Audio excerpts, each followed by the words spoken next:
You would think with our house being on fire, the one thing the doll would say is like, hey, our house is on fire.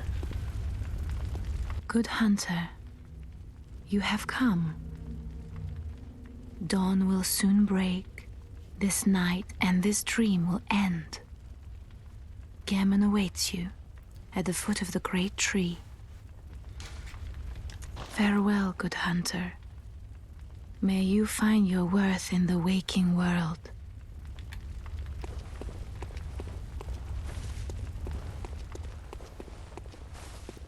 What's Gehrman want?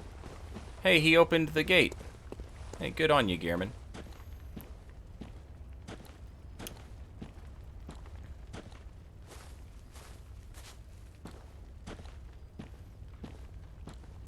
Everybody always talks about how the moon looks like a weird, cheap, cutout knockoff thing. But nobody ever talks about how the moon just follows you around. The whole time you're here. It's almost like it's something else.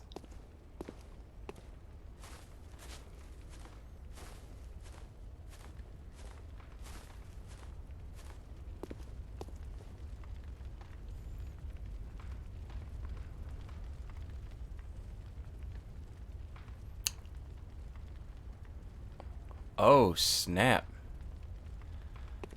So remember how we were talking about how, like, there are, like, corresponding headstones to, like, the number of summons, the old hunter summons in the Chalice dungeons? And how, like, a lot of hunters have been contracted by the moon presence. And obviously, not all of them could have taken on the same job that we've taken on.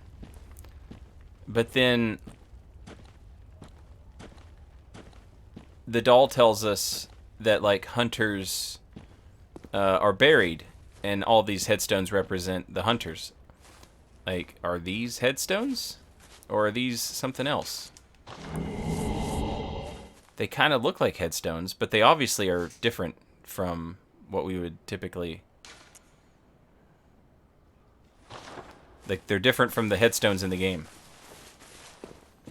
I suppose it's possible these could just be, like, weird monoliths. Monoliths definitely have a place in a Lovecraftian game.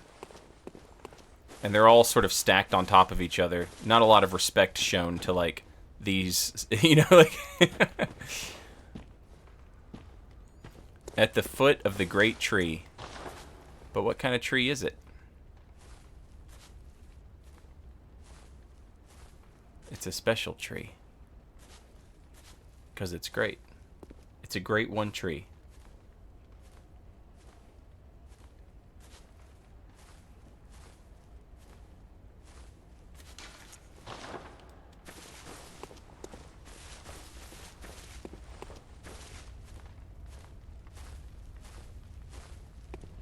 Good hunter, you've done well. The night is near its end. Now, I will show you mercy. You will die, forget the dream, and awake under the morning sun. You will be freed from this terrible hunter's dream.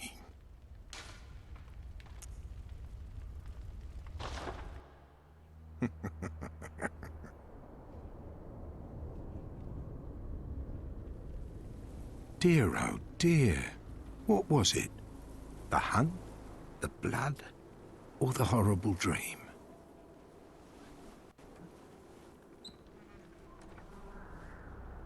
Oh, it doesn't matter.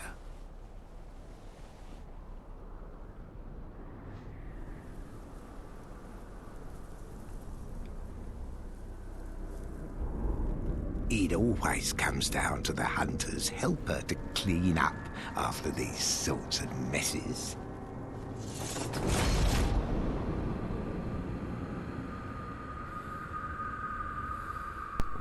Tonight, Gehrman joins the hunt. Gehrman, another one of these hunter versus hunter fights. A bit like Maria, because we can kind of bully him at first. Parrying, obviously, a good way to go.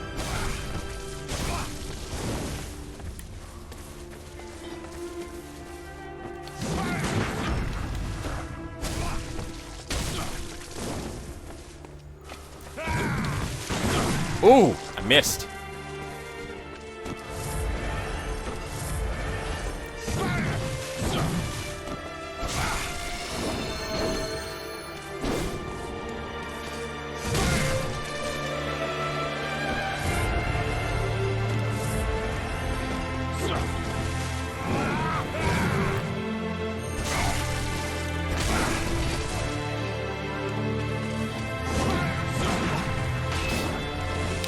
At this point, moveset changes. He can roll and shoot, or he can roll in R1. The roll in R1, pretty easy to parry. But in order to parry it, you have to know he's not going to shoot. And if he shoots, and you're up close, and you try and parry, his blunderbuss can, like, one-shot you.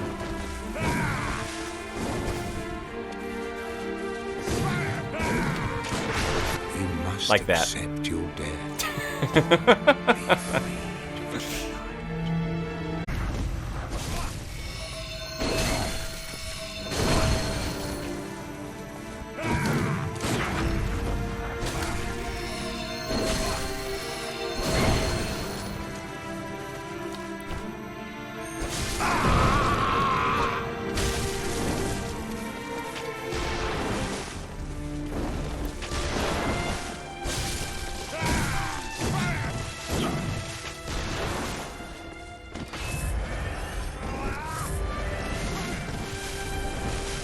That was close.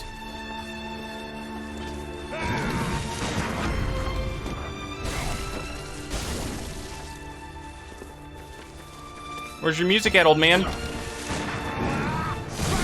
Whoa!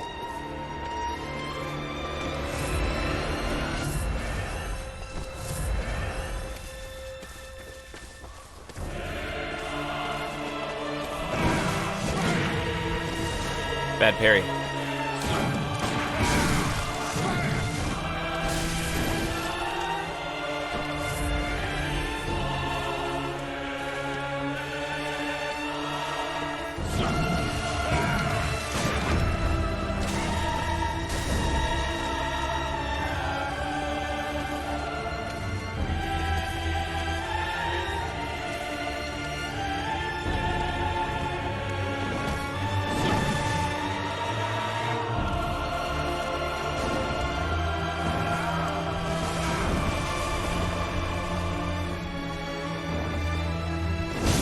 Frick. That was sick. That was so sick. That was sick. I'm not even mad. That was sick. That was fucking ill. That was sick. That was fresh to death. I'm not even mad at that. Did y'all see how good that looked? That was sick.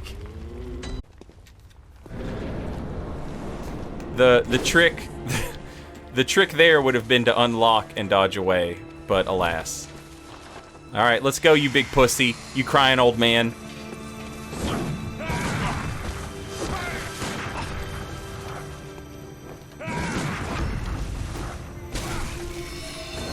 Coward. Coward. Afraid to stand here?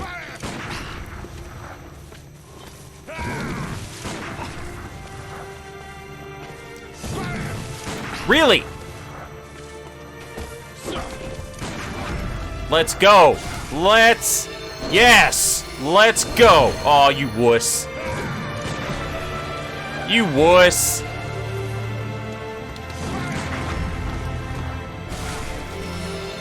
Yes! That's what's up. Yeah, get mad.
Shoot.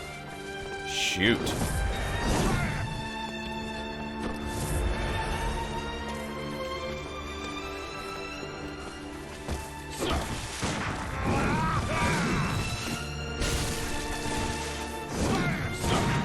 Dang.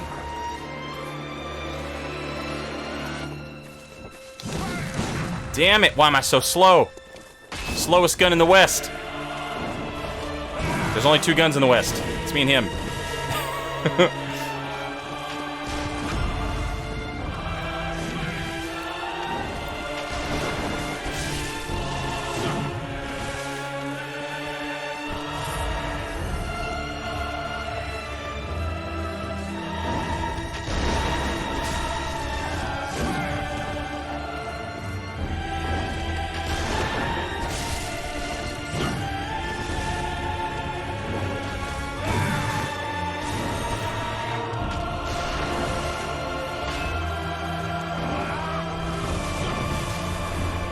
Beautiful.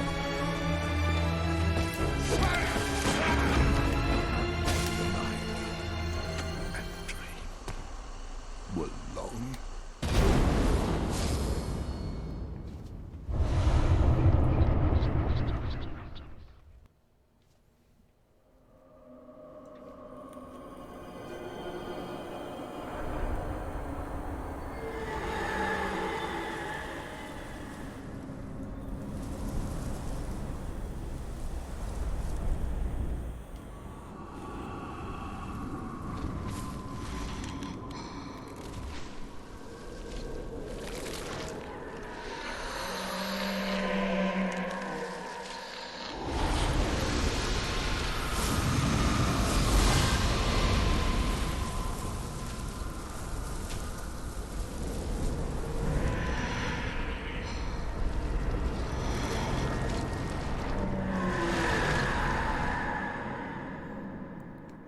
Now, what I would like to do is get out of here alive.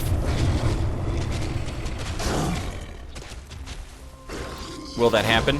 I don't know. Okay. Get wrecked.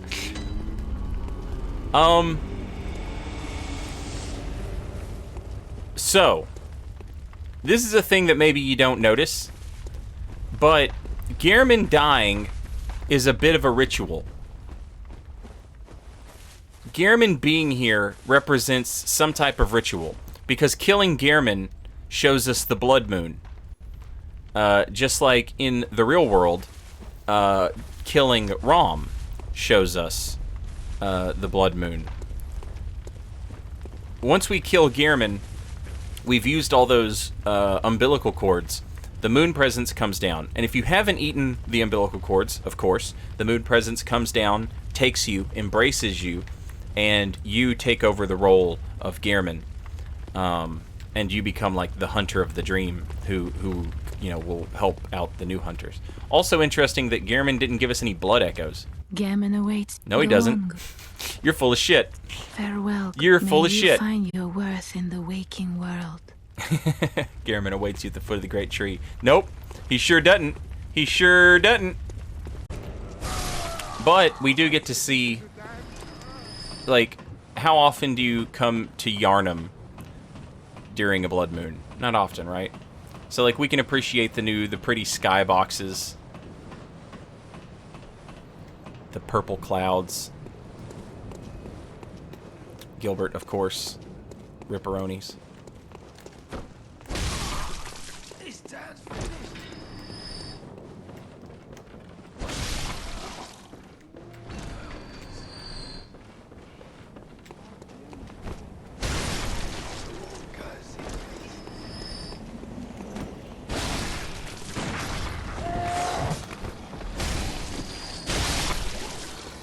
Smells like you, stranger. I'm really picking up on this. Like, I think, you know, it's always been, like, known or whatever. It's always been talked about that the hunter has, like, a strange scent. He's moon-scented.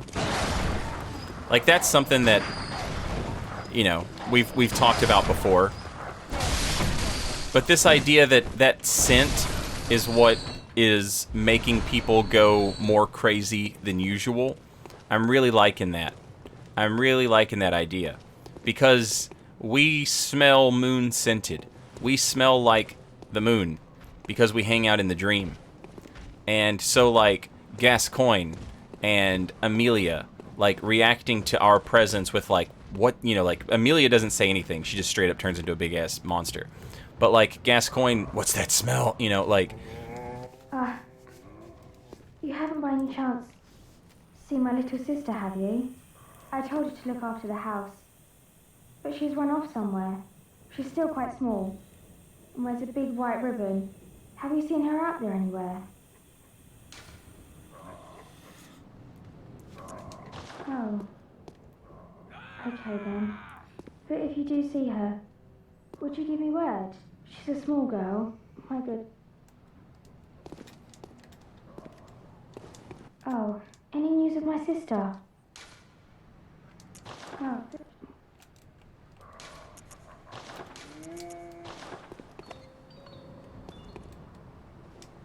Oh, any... Oh. How did this happen? Why would she ever go outside? At least I'll have something to remember her by. This is tricky right here, because you can't walk too far away, or you'll miss the dialogue, but you have to walk away to trigger the dialogue.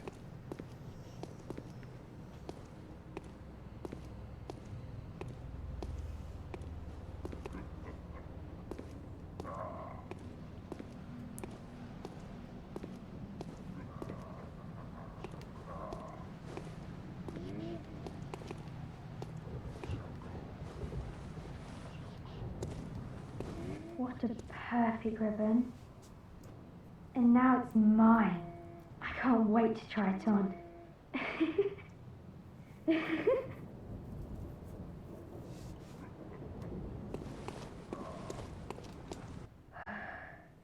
Oh, it's wonderful.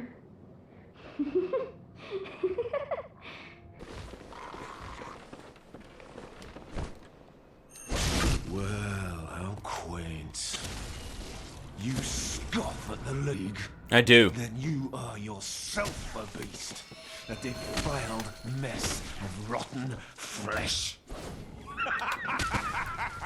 When you are dead, your rank blood will curdle with vermin.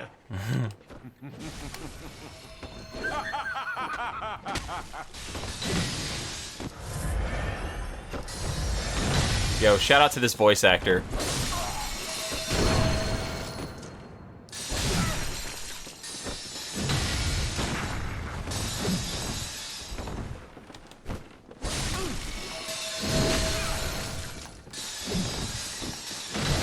My time is done.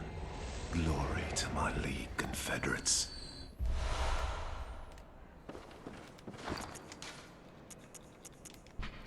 An iron helm resembling an upside-down bucket. A single hole allows one to peek out with a single eye, which is probably all that its original owner had. Interestingly, this helmet is different from the helmet you can get by befriending him and then giving him, what is it, like, no, you crush 5 vermin, or maybe it's only 3.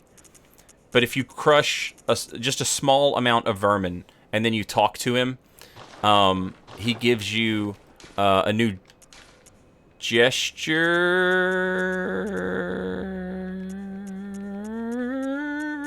Yes, he gives you a new gesture, and then you can get his hat. And his hat is different when you've got it through befriending him.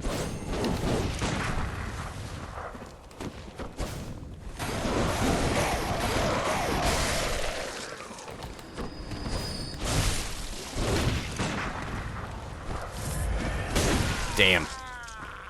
Oh, I'm coming back for you. I'm coming back for you, Madaris.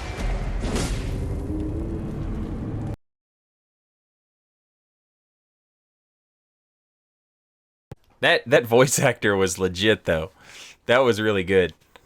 That's Dark Souls 2 NPC Vingarl. The same voice actor. Much more intense as Volter. I'm a slobbering.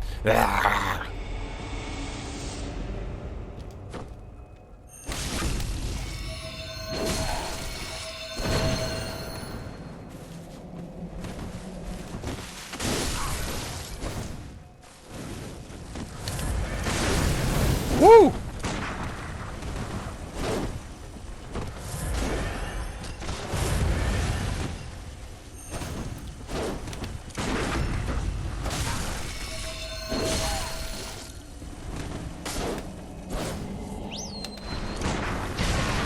Idiot.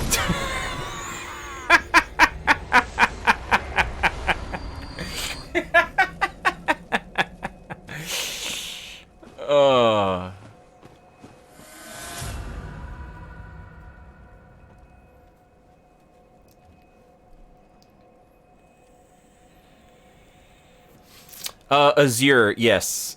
Frog Nation has already confirmed that they're doing Elden Ring. They do the like localization as well as they hire their own like in troop or guild voice actors, which is why we always get the same voice actors over and over again, and we love them.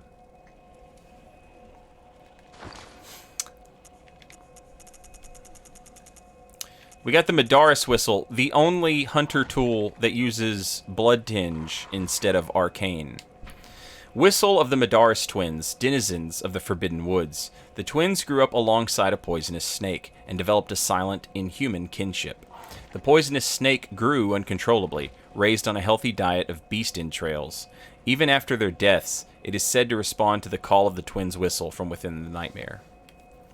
So, like, the snake lives in the nightmare, but responds to the whistle, which makes sense because, you know, we see like the idea of like bells, summoning things from other dimensions, like the Bell Maidens are able to summon the blood-drunk hunters from Yharnam and Hemwick. They're able to summon them to Yahar'gul, and then they're able to summon the one reborn from probably some nightmare somewhere. Where the hell's that big-ass snake, though? I want to meet that big-ass snake. Bloodborne 2. Let me fight a big-ass snake. Let's go.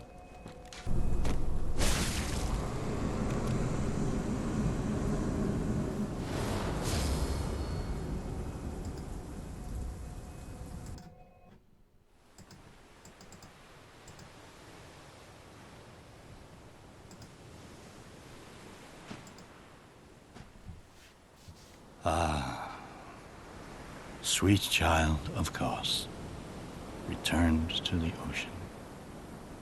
A bottomless curse, a bottomless sea, accepting of all that there is and can be.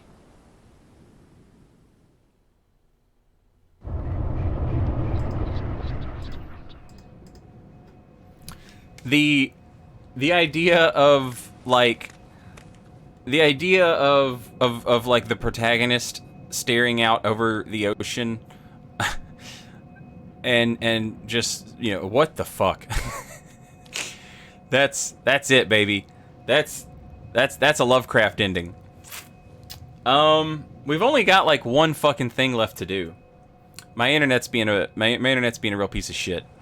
Give me a moment. And I'll restart the stream, and that should fix it, hopefully. Let me try.